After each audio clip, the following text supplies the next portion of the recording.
Class में। मैं आपको यस आपकी मैम। ईमेल खोल देती हूँ। एक ईमेल में आपकी मसला नहीं था, लेकिन वो चीज़ हमने अभी तक पढ़ी नहीं है, तो मैं चाहती हूँ मैं आपकी ईमेल यूज़ करके ही उस चीज़ को पढ़ाऊँ। Okay ma'am. इसलिए मैं आपकी ईमेल खोल लूँ।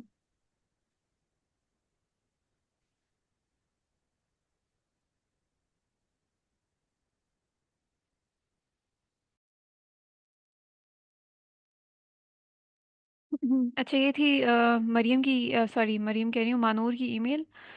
और इसमें जो करेक्शन थी वो तो मैंने मानूर आपको मैसेज कर दी हैं। अ, जो स्टूड मी लाइड आबर श्राइबे। अच्छा, एक ही सेंटेंस गलत था, मैंने आपको करेक्ट वाला भेज दिया था। इश्क निश्त कॉमन, इश बिन क्रांक जी।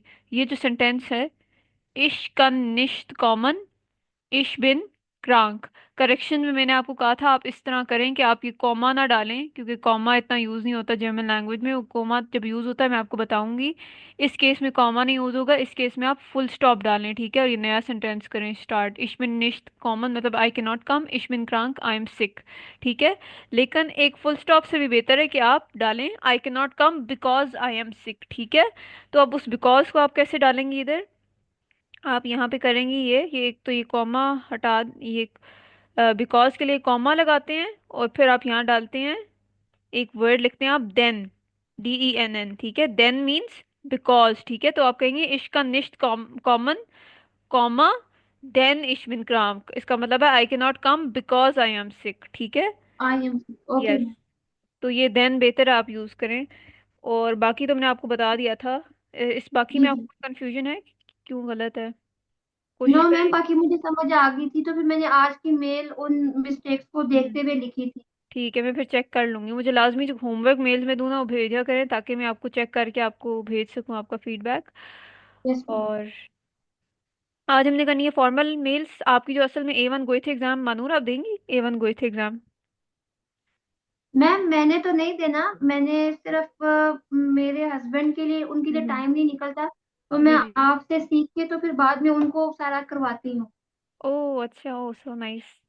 तो हाँ, तो टेस्ट वो देंगे, मैं सिर्फ उनकी जगह पे ले रही अच्छा, हूँ, फिर नोट्स बना के उनको बता देती हूँ, ताकि ठीक है। अगर मैं उनको फिर सिखाऊंगी तो फिर मुझे भी समझ आ जाएगी किस तरह हम्म, सारा कुछ है।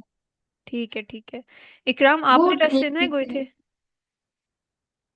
इकराम आपने गोए थे का टेस्ट देना है जो मैं A1 और A2 ए साथ वन ए देंगे? टू का मैडम आप अच्छा ये ठीक है साथ ठीक है। देंगे।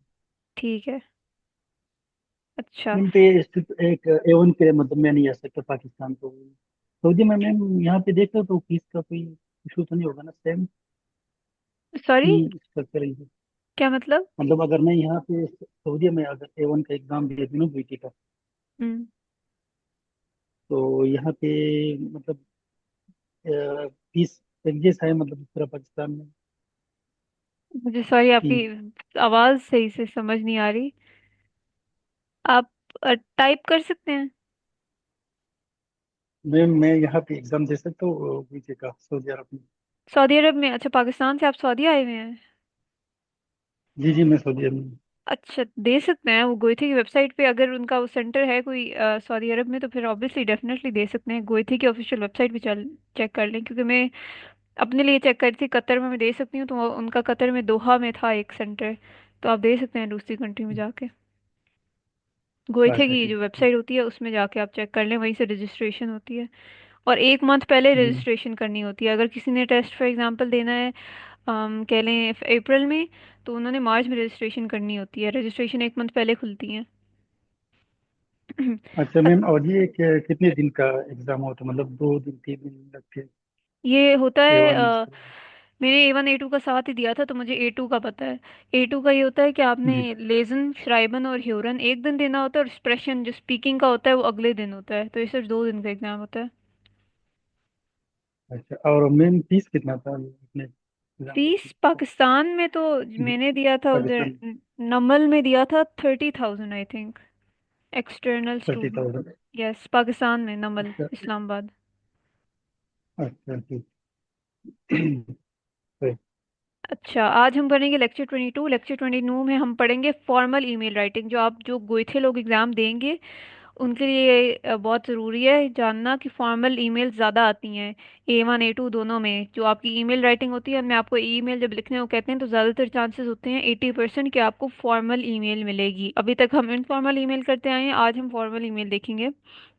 फॉर्मल ईमेल में सबसे पहला रूल ये है कि वो जी फॉर्म में आती है। जी फॉर्म आपको पता है क्यों आती है? जब भी हम जी यूज़ करते हैं यू के लिए, तो इसका मतलब हम फॉर्मली यू कह रहे हैं, वरना दू दू भी यू ही होता है, लेकिन वो इनफॉर्मली यू के लिए होता है। अच्छा, और फॉर्मल लेटर किसको होता है? जब आप किसी एम्प्लॉयर, अपने बॉस, टीचर, नेबर, ठीक है, या कोर्स टीचर, इन सबको लिख रही हो तो आप फॉर्मल ईमेल ही लिखेंगे। और आपने खुद आइडेंटिफाई करना होता है कि आप मतलब फॉर्मल ईमेल लिखेंगे या इनफॉर्मल, लेकिन वो पता चल जाता है। फॉर एग्जांपल, अगर आपके फ्रेंड हैं तो ऑब्वियसली आपको पता है आप इनफॉर्मल ईमेल वाले रूल्स फॉलो करेंगे। अगर आपके एम्प्लॉयर हैं या टीचर हैं या नेबर हैं या कोर्स लीडर हैं तो उसके लिए भी आप फॉर्मल ईमेल लिखेंगे, ठीक है।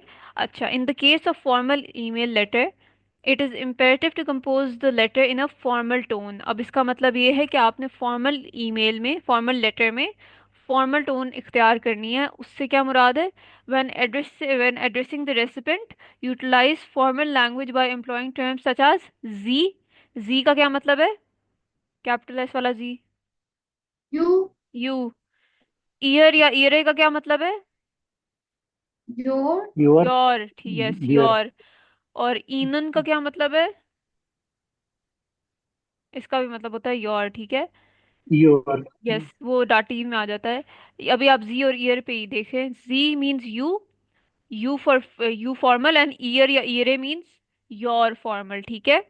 इसके अलावा आपने फॉर्म इनफॉर्मल में देखा है यू की जगह आपको दू नजर आएगा और ईयर ईयरे की जगह आपको दाइन दाइने नजर आएगा, ठीक है। लेकिन फॉर्मल ईमेल में आपने जी और ईयर ईयरे यूज करना है, ठीक है। इसका फॉर्मल टोन का मतलब ही है कि पूरी लेटर में आप सिर्फ या जी यूज करेंगे या ईयर ईयरे। अगर आपने दू या दाइने यूज कर लिए तो आपके मार्क्स कट जाएंगे फॉर्मल लेटर में, ठीक है। तो ये आपने लाजमी याद रखना है कि फॉर्मल और इनफॉर्मल में डिफरेंस क्या होता है। अच्छा, अब हम आते हैं सैल्यूटेशंस में। सैल्यूटेशंस होते हैं जिनसे आप लेटर स्टार्ट करते हैं, जो डियर, वो सब। तो यहाँ पे हमें फॉर्मल लेटर में अगर आपने कहना हो डियर मिस या Mrs Harper, for example Harper, for example आपकी टीचर का नाम है तो उस वजह से आप हार्पर, आप लिखेंगे जहर गहरटे हार्पर, ठीक है। जहर गहरटे और फिर फीमेल टीचर का नाम, ठीक है। मेल के केस में अगर आपने डियर मिस्टर हार्पर लिखना है, मतलब किसी मेल को एड्रेस करना है, तो आप लिखेंगे जहर गहरटर, एंड में आर आ जाएगा। जैसे आपको याद है लीबे और लीबर, लीबर तब लिखते थे जब मेल को कह रहे होते थे उसमें इनफॉर्मल में, और लीबे तब लिखते थे फीमेल को। वैसे ही जहर गहरटे तब कहेंगे जब फीमेल के लिए है, जहर गहरटर तब कहेंगे जब मेल को आप लिख रहे हो, मेल टीचर, मेल कोई भी, ठीक है। तो नेक्स्ट वी हैव कि अगर आपने किसी लेटर किसी कंपनी को लिखना है या ऑर्गेनाइजेशन को और आपको उनका नाम नहीं पता पर्सन का, तो फिर आप ये वाली सैल्यूटेशन यूज करेंगे। कंपनी या ऑर्गेनाइजेशन के लिए आप ये लिखेंगे जहर गहरटे दामन उंद हैरन, और फिर कॉमा डाल के शुरू कर देंगे, ठीक है। कंपनी या ऑर्गेनाइजेशन के केस में जब आपको नाम ना पता हो तो आप जहर गहरटे दामन उंड हैरन। बाकी केसेस में आप जहर गहरटे फिर आगे नाम, मतलब अगर आपने टीचर को लिखना है तो आप ये भी लिख सकते हैं जैर गेटर लेरर या जैर गेटे लेररिन, ठीक है। इस तरह कह सकते हैं। अगर आपको नाम ऑर्गेनाइजेशन या कंपनी हो और आपको नाम ना पता हो तो आप जहर गहरटे दामन हेरन लिखेंगे, जिसका मतलब होता है डियर सर और एंड मैडम, ठीक है। ये बात समझ आ गई है सैल्यूटेशंस की? मैम ये जहर घेरटे हार पर ये फॉर्मल ईमेल में। यस, फॉर्मल ईमेल की बात हो रही है। ओके। अगर आपने किसी अच्छा फीमेल को इसमें लिखना है, लीबर लीबा।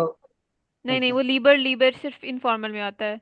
फॉर्मल में जैर गैरटे अच्छा अच्छा। या जैर गैरटर्ड यूज करेंगे, ठीक है। अच्छा अगर मैम आपने अगर हम्म, नाम मालूम हो जिस तरह जहर घेरटे मैक्स किस तरह लिखेंगे? सॉरी, जैर गैरटे, मैक्स या फॉर एग्जांपल अहमद। जहर हम्म, अगर ईमन को लिखना है तो जैर गैरटे जहर घेरटे। ईमन। अच्छा अच्छा। वैसे ज्यादातर आपको दिया होता है कि आपने टीचर को लिखना है लेरर या लेररिन, तो उस केस में आप लिखेंगे जहर गहरटे, उनका नाम नहीं दिया होता तो आप लिखेंगे लेररिन टीचर के लिए, फीमेल अगर हो। और अगर मेल का उन्होंने क्या हो कि लेरर को लिखना है, तो आप ऐसे लिखें, जैर गेटर लहरर। ठीक है, जी। ये भी कर सकते हैं आप। अच्छा जी, ये स्टार्ट हो गया। ये ऑब्वियसली आपने मेमोराइज करना है, स्पेलिंग्स का ध्यान रखना है। बहुत से लोगों ने स्पेलिंग्स लीबे, लाइडर, फीले ग्रूसे की ईमेल्स में गलत लिखी हुई थी। वो स्पेलिंग्स तो लाजमी सही लिखनी है, ये तो मेमोराइज वाली चीज़ है। अच्छा, क्लोजिंग लाइन क्या होती है आपको याद है? जो इनफॉर्मल Ich, आपका ईमेल थी, उसकी आपकी क्लोजिंग ich लाइन क्या थी? freue mich auf हम्म, dich, इश फ्रोइमिश आउफ दिश थी auf उसकी क्लोजिंग dich. लाइन, ठीक है। लेकिन फॉर्मल ईमेल की आप लिखेंगे, इश वार्टे आउफ इरे आंटवोर्ट। इश वार्टे आउफ इरे आंटवोर्ट, इसका मतलब है I am waiting for your reply, ठीक है। फॉर्मल ईमेल में ज़रूरी नहीं है कि आप ये हर ईमेल में लिखें। जहाँ पे आपको लगे कि सही सिचुएशन के हिसाब से आ रहा है तो उसमें आप डाल दें। वैसे मतलब इसको लिखें ना लिखें, मतलब इतना कोई वो नहीं होता, इसके इतने मार्क्स कैरी नहीं करता, लेकिन अच्छा लगता है अगर आप इसे एंड करें, ठीक है। तो मैं तो सजेस्ट करूंगी कि I think her he email में ये फिट इन हो रहा होता है, तो आप हर ईमेल में लिख दिया करें, ठीक है, अगर आपके पास टाइम हो। इशवाटी आउफ इहरे आंट वोट, इसमें ख्याल रखें इहरे का आई कैपिटल रहेगा। अगर इहरे का आई स्मॉल रख दिया तो फिर वो हर और देयर वाला इहरे हो जाएगा। कैपिटल आई का मतलब होता है योर, ठीक है। अच्छा, वार्टे वार्टन से निकला है, विच मीन्स टू वेट, ठीक है।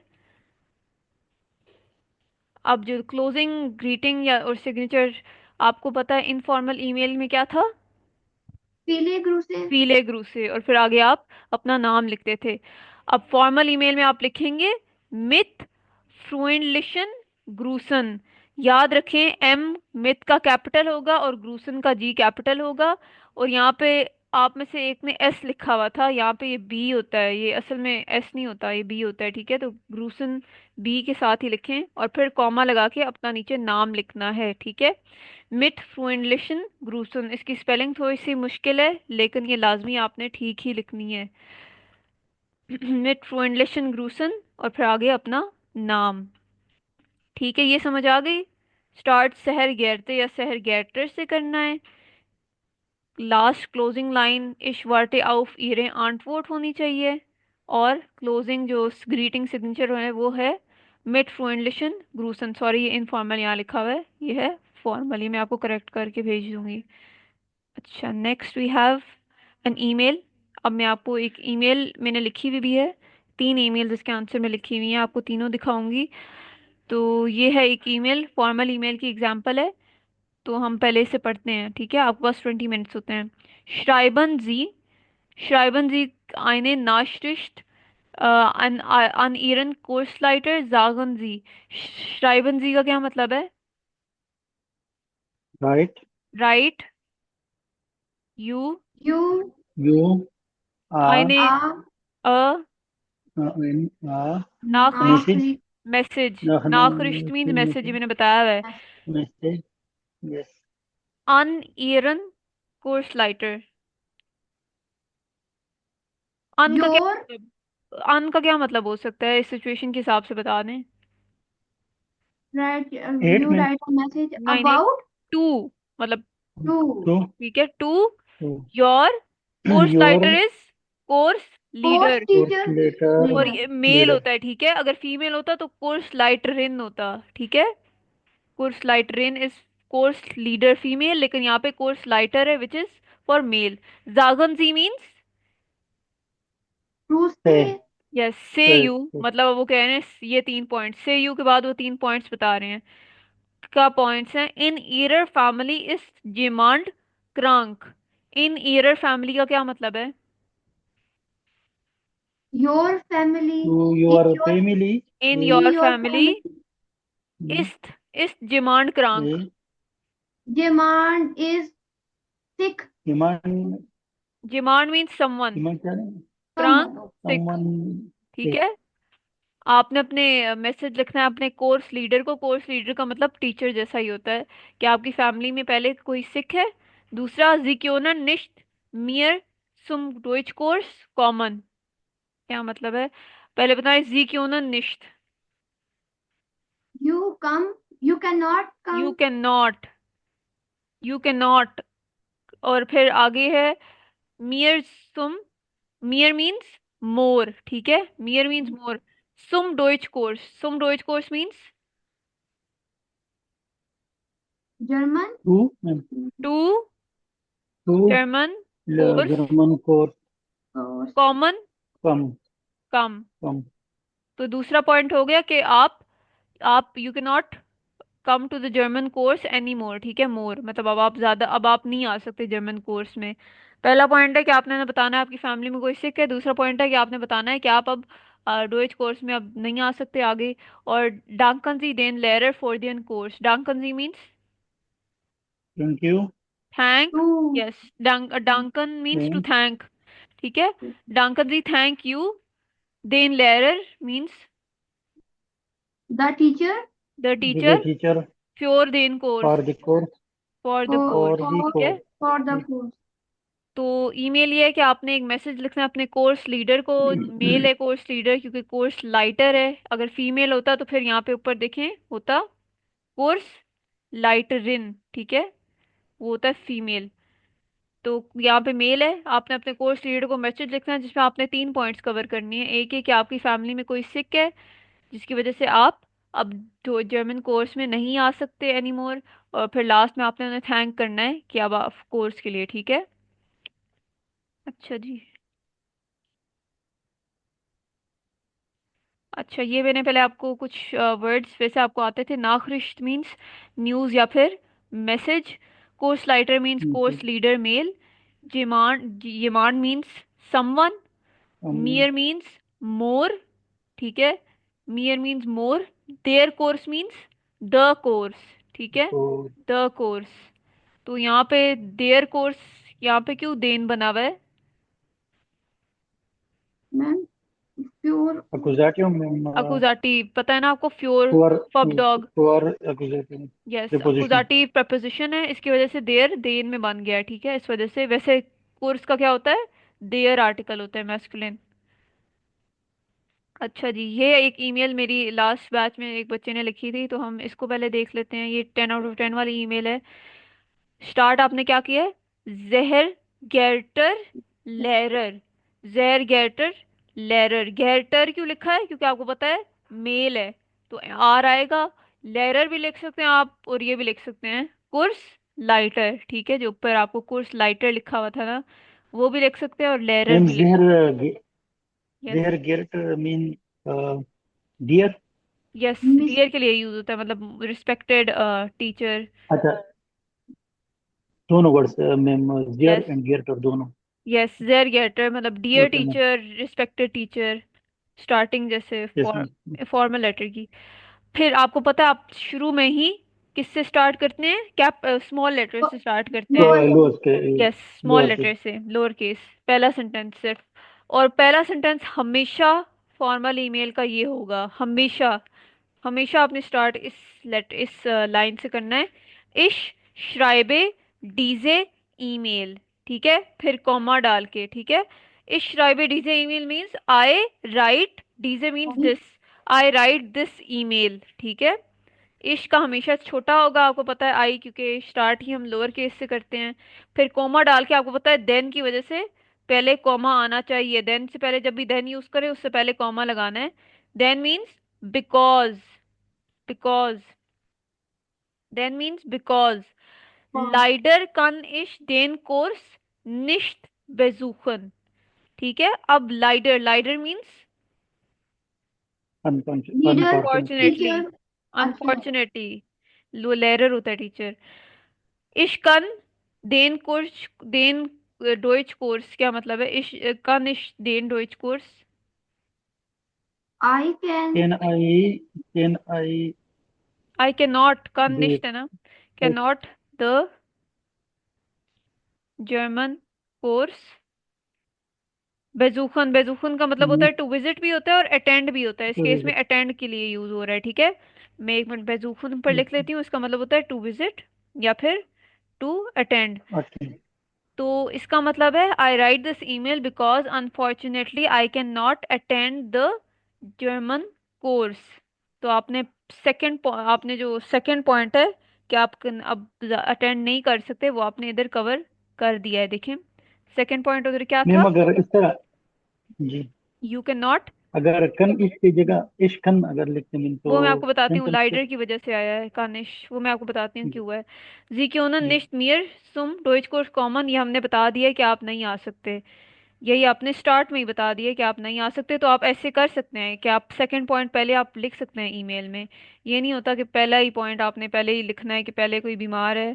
तो ये ज़रूरी बात नहीं है कि आप पहले पॉइंट को पहले लिखें, सेकंड पॉइंट को सेकंड लिखें, थर्ड को फिर थर्ड में। क्या आप मैम, सेकंड पॉइंट को शुरू मेरे में जहन में बता ये सकते ये क्वेश्चन था मैम। जी। हैं। अच्छा ठीक है। बस। हाँ जी। जी ठीक। यस, ठीक है आप मैम, पॉइंट बस शफल मैम कर आप मुझे सकते बता हैं। देते। बस ऑब्वियसली अगर थैंक जी। यू करना है वो सजेस्टेड है कि आप एंड में ही थैंक यू करें, वो शुरू में थैंक यू ना कीजिएगा जो थर्ड पॉइंट है। लेकिन आप फर्स्ट और सेकंड पॉइंट को ज़्यादातर लोग स्वैप करते होते हैं, सेकंड पॉइंट को पहले बयान करते हैं ईमेल में और फर्स्ट को बाद में, ठीक है।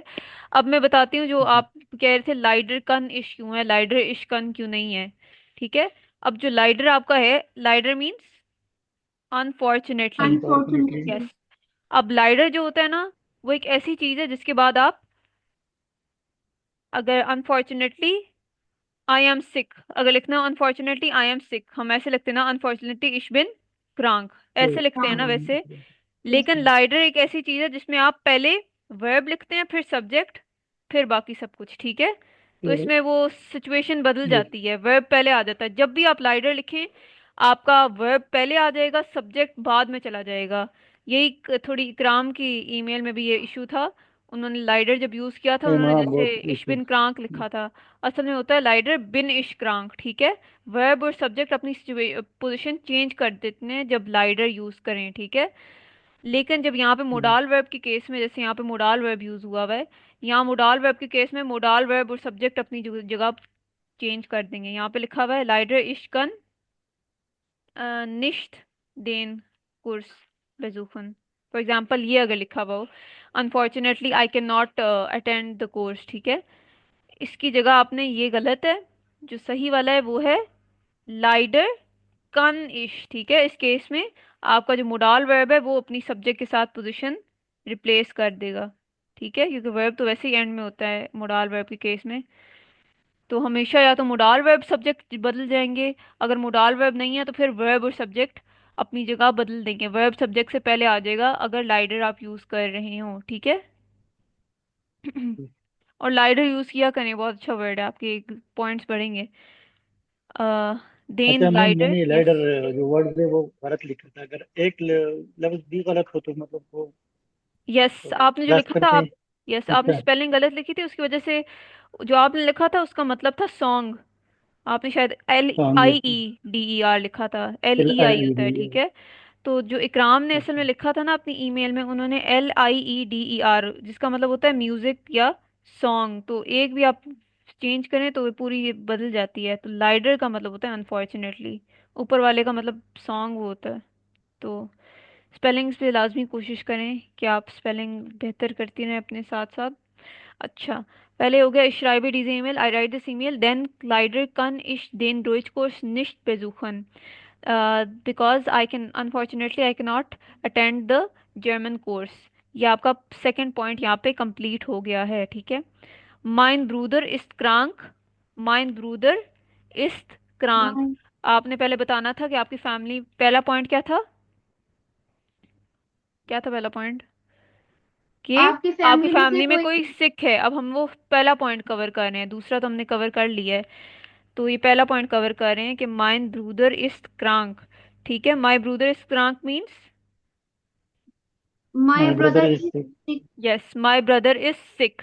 यहाँ पे पहला पॉइंट कवर हो गया, आपने बता दिया आपकी फैमिली में कोई सिक है, लेकिन हमने इसके साथ ऐड किया है कुछ। मैंने आपको कहा था ना हमेशा कोशिश करें कि एक पॉइंट को दो पॉइंट, मतलब एक पॉइंट के में पे दो बातें लिखें, कोशिश किया करें, ठीक है। तो इस वजह से यहाँ पे हमने दूसरी बात पहले पॉइंट पे ये लिखी है, उन्द इश मुस बाय इयम जाइन। इश का क्या मतलब है, आई आए। आई मुस का क्या मतलब है, मस्ट, नीड भी है मैम, मस्ट, और मस्ट भी। मस्ट। मस्ट। बाय मीन्स, बाय और मिथ का सेम बाय। मीनिंग है, विद। विद। विद। ईम मीन्स, ईम means him, your. Him. Him him, him तो हिम। जाइन मीन्स बी। मुस्ट हम्म, जो है आपका वो मुडाल वर्ब है, इस वजह से जो असल वर्ब है जाइन वो एंड में चला गया है, तो इसका मतलब है I must be with him. My be brother with is him, सिक, मतलब माई brother is sick and I must be with him. him. ये बात समझ आई है? मतलब ये Yes, हमने yes. अगर उसे बी की उसी। जगह मैम मिट लगा दे, मिट। नहीं नहीं, मिट इस केस में आप बाय ही लगाएंगे। वो आगे जाके हम देखेंगे मिट कहाँ पे यूज होता है और बाय कहाँ पे। जब किसी इंसान के साथ आप होंगे ना तो बाय लगाएंगे, मतलब विद द डॉक्टर बाय आर्स्ट। विद डॉक्टर के लिए आप कहेंगे बाय। By our बाय ठीक है। तो बाय आर। जब किसी इंसान के यस, साथ होते हैं तो ज्यादातर विद बाय ईएम इज विद हिम। बाय। बाय बाय ईयर इज विद हर, ठीक है। बाय ईएम विद हिम, यस। बाय ईयर विद हर। अगर आप विद किसी व्हीकल का कहेंगे तो मिथ देम आउटो। मिथ तब यूज होता है जब आप व्हीकल या ट्रांसपोर्ट की ज्यादा बात कर रहे होते हैं। With the car, I am driving with the car, ठीक है, उस केस में मिथ ज्यादा यूज होता है। बाय तब यूज होता है जब आप ज्यादातर डॉक्टर जब इंसानों की बात कर रहे होते हैं, 90% बाय ही यूज होता है। मिथ यूज होता है कार्स और ट्रांसपोर्ट की चीजों के केस में, ठीक है। मैम ऐसे है कि लिविंग लिविंग थिंग्स के साथ बाय और ये कह सकते हैं, अभी के लिए आप यही समझ लें। जो पीपल होते हैं उनके लिए बाई यूज होता है, बाकी जो नॉन लिविंग ऑब्जेक्ट्स होते हैं उनके लिए होता है उनके मिथ यूज। लिए यस, ठीक है। अच्छा, माई brother is sick and I must be with him. वैसे तो and I must be with him की सेंटेंस की ज़रूरत नहीं थी, लेकिन ये इसी वजह से लिखा है क्योंकि आपने एक तो 30 वर्ड्स की कंप्लीट करने होते हैं, दूसरा मैंने आपको हमेशा कहा हुआ है कि आप एक कोई पॉइंट उठा दें, उस पर दो बातें लिखा करें। बाकी दो पे बेशक एक एक बातें लिखें, लेकिन एक लाजमी पॉइंट उठाएं जिस पे आप दो बातें लिखें। तो इस वजह से इन्होंने यहाँ पे पहले वाले पॉइंट पे दो दो बातें लिखी हैं, तो यहाँ पे फर्स्ट और सेकंड दोनों पॉइंट हो गए। लास्ट था हमारा कि उन्हें आपने थैंक करना है कोर्स के लिए, तो आपने यहाँ पे लिखा है फीलन डांक फ्योर देन कोर्स। फीलन डांक फ्योर देन कोर्स, ये आप उसलिए यूज करते हैं जब आप कहते हैं thank you for the course, ठीक है। फीलन डांक means thank you, thank you. Thank you. प्योर देन कोर्स मीन्स फॉर द कोर्स। और देखो यहाँ और। पे देखें, ख्याल रखना है अकुजाटिव का, फ्योर के बाद देन ही आएगा, फ्योर देन कोर्स। फीलन डांग फ्योर देन कोर्स, thank you for the course.